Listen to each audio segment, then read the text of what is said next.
Elodie is the worst killer in London's history. This is a case where justice must be seen.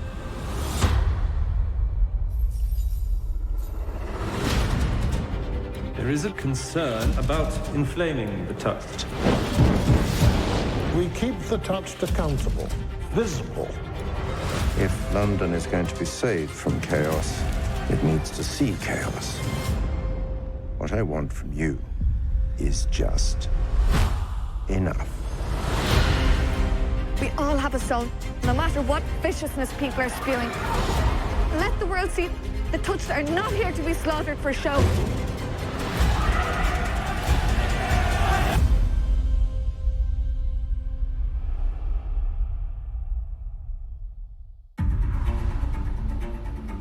Amalia, before this Masson scene, has had a ripple that tells her that she will be at his estate.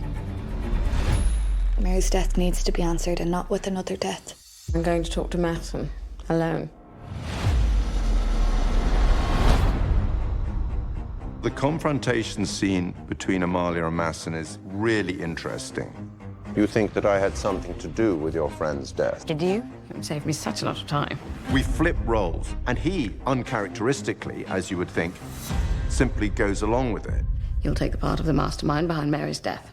And you will be the irate inspector? I'll be Mary. You wouldn't have thought that would happen in a conventional 1899 drama with conventional gender stereotypes. These people are role-playing in a way that's really very modern, as a way of trying to find the truth of the situation. But an amazing scene to shoot because it's just so ambivalent and ambiguous the whole time. And wonderful to get, you know, toe-to-toe with Laura in that scene. And that was my favorite day, I think, really, so far. It was great having that scene with him, and also a scene that it's kind of two adversaries, but nobody saying anything in clear and plain language. If I am your killer revealed, behold, the lion, Great Britain, an empire unparalleled and unmerciful in its self-preservation. Filming at Nebworth is incredible because it's this huge Gothic Tudor building with so much history, and it seems fitting that something that solid and powerful has a man who would be that solid and powerful. So it's very much embodies Masson's spirit. Nebworth has these extraordinary gates with vast, great dragons on them. So the exterior is fantastic, but the inside's lovely as well. When you look at old Victorian photographs to any of the interiors of Victorian prominent gentlemen, you would find a lot of them would have hunting trophies and things on the wall to do the interior of Masson's estate. You're looking at maybe not antiques and furniture from that Victorian period, because they would often have them maybe 50 or 100 years earlier. So you're looking at really fine antiques. Amalia notices all his hunting trophies and his armor, and it speaks to his power, I think. I suppose you can say Masson is a villain. In modern day, he looks like a villain in his black and his high collars. Actually, that was just what men wore then. I love the way the men have to hold their head with these incredibly high collars sometimes. What I really enjoy is, as the costume develops, you see the character emerge, particularly Amalia with the corset. It was incredibly important that she would really want to be controlled and precise. Some anarchic cabal found or developed a power That mocks God. It was an attack on the empire. So we're at war.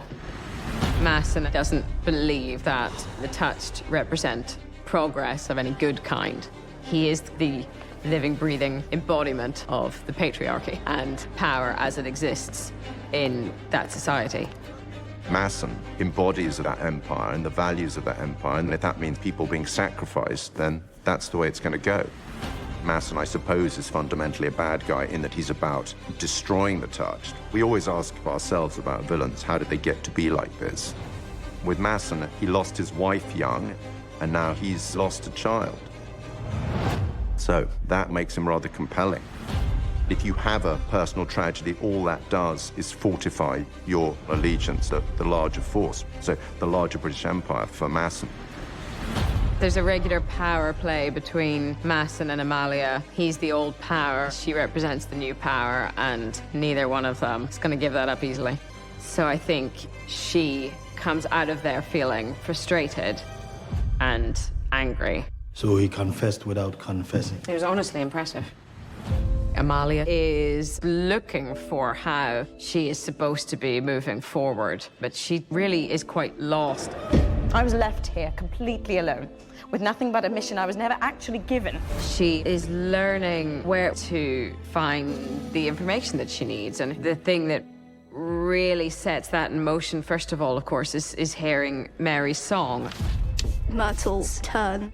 She can speak every language, she can understand every language. So she does understand everything Mary's saying. She also knows she cannot say what it means. She can't communicate that with anyone. And she knows that this is life-changing for everyone around her. When Mary sang, you heard words, language. Primrose and Harriet kind of sees this opportunity. She's trying to communicate with us what she heard Mary sing. We tried really hard to include as many as we could, you know, Asian languages, Afro languages, European languages. It was a little bit dictated by what contacts we had. Para todos vocês.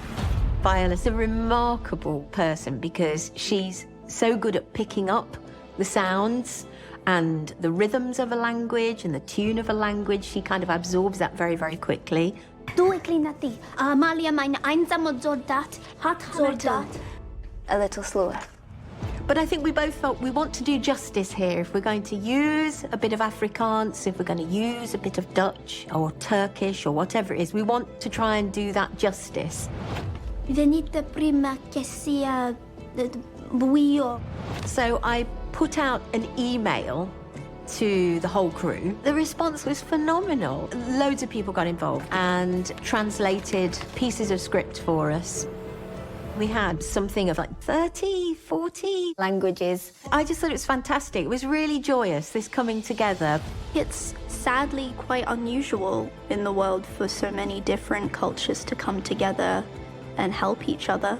We had some very, very interesting debates, you know. I'd say, can you say because of the darkness? And people would say, when you say darkness, what do you mean? Do you mean total black? Do you mean nighttime? I know it, darkness. Before the dark, come before the dark. See, that's so incredible that we're going into this detail and you suddenly realise that English has some words that cover some things, but other languages have amazing words. It's just really exciting because it's the coming together of a lot of different people who speak a lot of different languages and can't necessarily communicate with one another clearly, but still have the ability to do it regardless. They're able to find out what Mary's song meant, so that's finally a message. What did she say? She said you're not alone. She said it to you, Mrs. True. There's a darkness. She said to everyone, all of us. So it's really just a kind of blind scrape through the dark to get where she needs to get in the hope that there is some light at the end of that. Was there more? Find me? Who do we need to find?